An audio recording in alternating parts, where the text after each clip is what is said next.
এরা কি চা দিছে না কফি দিছে? আমার কফি দিতে আমি স্টিলের চা খাই না।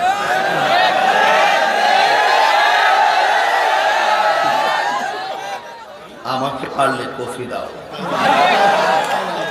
আর চা সব তোমরা খাও। খারাপ লাগতেছে আপনাদের কাছে? আমি যে কথাগুলো বলতেছি লাইনগুলোকে আস্তে আস্তে ক্লিয়ার হচ্ছে আপনাদের কাছে?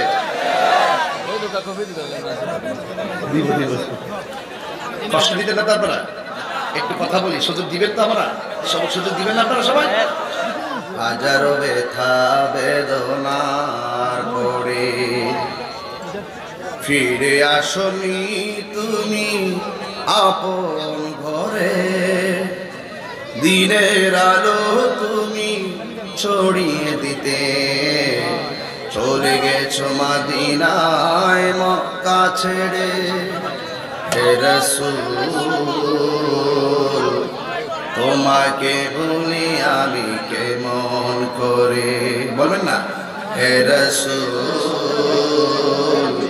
তোমাকে ভুলি আমি কেমন করে, খেয়ে না খেয়ে দিন প্রচারের কাজে নিজেকে দিয়েছ বিলিয়ে, তাই ফের কাফেরেরা চিহ্ন নাই আলো, দুষ্ট ছেলেদের পিছু দিল লেলিয়ে।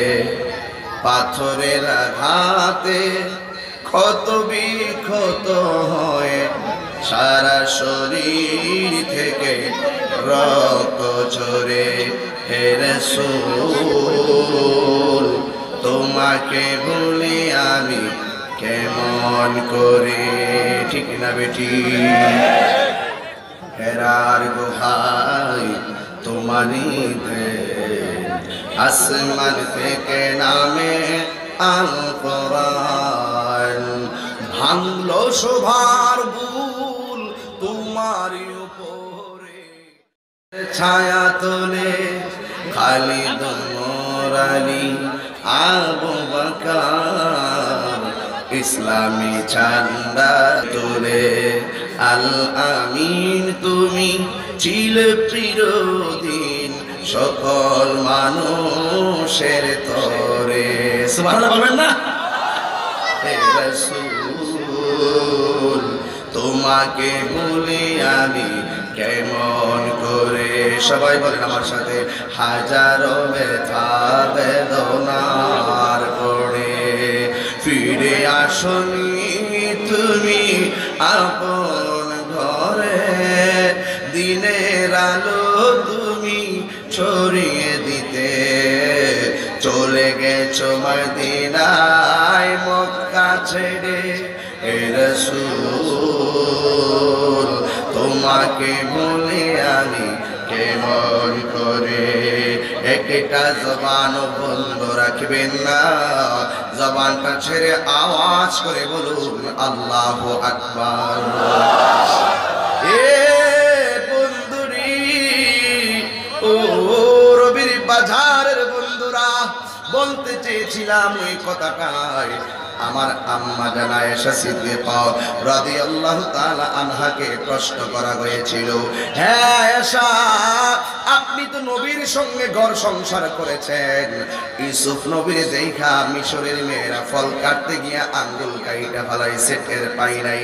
ওই মজলিসের ভিতরে যদি আমার নবী রাহমাতুল লিল আলামিন যেত তাইলে ওরা কি করত? আয়েশা সিদ্দিকা বলেন, আমার নবী এত সুন্দর, এই নবী যদি ইউসুফ নবীর মজলিসের ভিতরে যাইতো, ইউসুফ নবীর দেখা মিশরের মেয়েরা ফল কাটতে গিয়ে আঙ্গুল কাটতে টের পায় নাই, কিন্তু আমার নবীরে তারা যদি দেখতো, আমার নবী এত সুন্দর, নবীরে দেখা তারা ফল কাটতে গিয়ে আঙ্গুল তো দূরের কথা কলিজাটা কাইটা খান খান বানায়া ফেলতো, এরপরেও যারা পরিমাণ টের পেত না। আর জোরে জোরে বলুন সুবহানাল্লাহ। এই জন্য আমার বাবারা আয়েশা সিদ্দিকা রাদিয়াল্লাহু তাআলা আনহা বলেন, আমার নবী এত সুন্দর, যিনি হাসি দিলে তার দন্ত মোবারক থেকে নূর বের হতো, যিনি ঘেমে গেলে তার পসিনা মোবারকটা মুক্তার দানার মতন চকচক চকচক করত।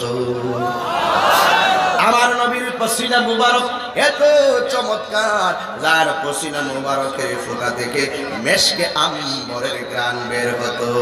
সাহাবায়ে কেরাম আমার নবীর সামনে যখন আসতেন, আমার নবী যখন ওযু করতেন, ওযু করার সময় সাহাবারা বলতেন, ইয়া রাসূলুল্লাহ, ওযুর কুলির পানি শুধু ফালাবেন না, ও নবী ওযুর কুলির পানির সঙ্গে ভিতরের কাশ মুবারকগুলো ছেড়ে দিবেন। আমার নবী ওযু করার সময় যখন কাশগুলো ফেলতেন, ওই নবীর কাশ মুবারকগুলো সাহাবায়ে কেরাম হাতের মধ্যে নিয়ে নিতেন। হাতের মধ্যে নিয়া ওই কাশ মুবারকগুলো সাহাবাদের চেহারার মধ্যে মালিশ করতেন। সাহাবায়ে কেরাম রাস্তা দিয়ে হাঁটলে অন্যান্য মানুষ বলতো, তোমার গায়ের মধ্যে কি লাগাইছো? জীবনে কত গ্রান নাকের মধ্যে লাগাই, কিন্তু এত চমৎকার গ্রান কোনোদিন নাকের মধ্যে লাগে না।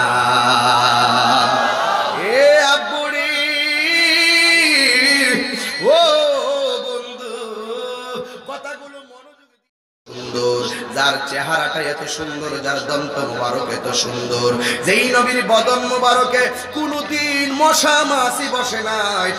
কিছু বেয়াদবের দল, বেঈমানের দল, আমার নবী যখন দ্বীনের দাওয়াত দিয়েছে, ওই দ্বীনের দাওয়াতটা বেঈমানরা রিসিভ করে নাই।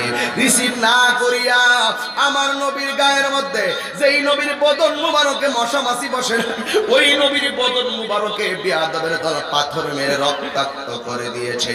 এই জন্য যুবক, আপনাদের কাছে আমার একটা অনুরোধ রইল, ও বাবা, ও বাবা, অনুরোধ অনুরোধ অনুরোধ। আমার নবী বলে সবচাইতে বড় জিহাদ হলো নিজের নফসের সঙ্গে জিহাদ করা। শুধুমাত্র আপনি নামাজ পড়লে চলবে না, আপনার সন্তানকে নামাজের সবক দেওয়া লাগবে। আপনি শুধুমাত্র রোজা রাখলে চলবে না, আপনার সন্তানকে রোজা রাখার জন্য সবক দিতে হবে। শুধুমাত্র আপনি ইসলামের শাসন মানলে চলবে না, আপনার ইসলামের অনুশাসন সন্তান পরিবারের মধ্যে দায়েম কায়েম করতে হবে। কারণ আমার নবী, আপনার নবী শুধুমাত্র হেরা গুহার মধ্যে বসে শুধু আল্লাহর ধ্যান করে নাই, আমার নবী কখনো কখনো ধ্যান ছেড়ে দিয়ে ময়দানে যুদ্ধের তলোয়ার নিয়ে ময়দানে নেমে গেছে। কথা বলেন ঠিক কিনা? ময়দানের মধ্যে নেমে গেছে, তার মানে প্রমাণ হয়ে গেল তলোয়ার দিয়া ইসলাম প্রতিষ্ঠিত হয় নাই। ইসলামকে প্রতিষ্ঠা করার জন্য তলোয়ার নিয়ে আমার নবী ময়দানের মধ্যে ঝাঁপিয়ে পড়েছিলেন। কখন? যখন ওরা রাসূলকে চিরতরে ধ্বংস করে দিতে আসছিল, যখন ওরা ইসলামের নাম নিশানা মুছে ফেলার জন্য আসছিল, তখন আমার নবী তাদের সঙ্গে 27 বার ময়দানে নেমে গিয়েছে। এই জন্য যুবক, আমার নবীর দুইটা পদ্ধতির মাধ্যমে মানুষের কাছে দ্বীনের দাওয়াত দিয়েছে।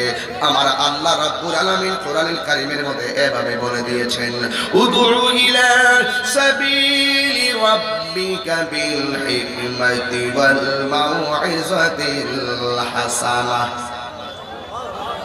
ঘুমিয়ে গেছেন আপনারা নাকি মনোযোগ দিয়ে বসে গেছেন? মনোযোগ দিয়ে বসে গেছেন, তাই না? তাইলে আল্লাহু আকবার জোরে হবে, জোরে বলেন আল্লাহু আকবার।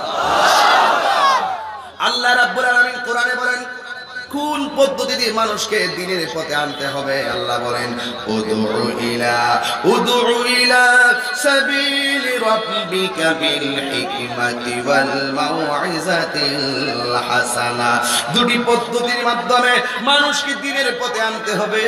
একটা হলো সুন্দর কথা, আর একটা হলো হিকমত। হিকমতে মানুষদেরকে দ্বীনের পথে আনতে হবে। যুবকের দল, আমার নবী কেমন করে তিনি তাবলীগ করতে গেলেন? আপনারা বলেন, তাবলীগ করা যায় আছে না নাই? জায়েজ আছে। যেই তাবলীগ আমার রাসূল করেছেন, যেই তাবলীগ আমার নবীর সাহাবায়ে কেরাম করেছেন, ওই তাবলীগ করে কিয়ামত পর্যন্ত জায়েজ আছে। এই জন্য আমার নবী আয়েশা সিদ্দিকারে ডাক দিয়ে বলে, আয়েশা, ও আয়েশা, আমি তাবলীগ করতে যাব।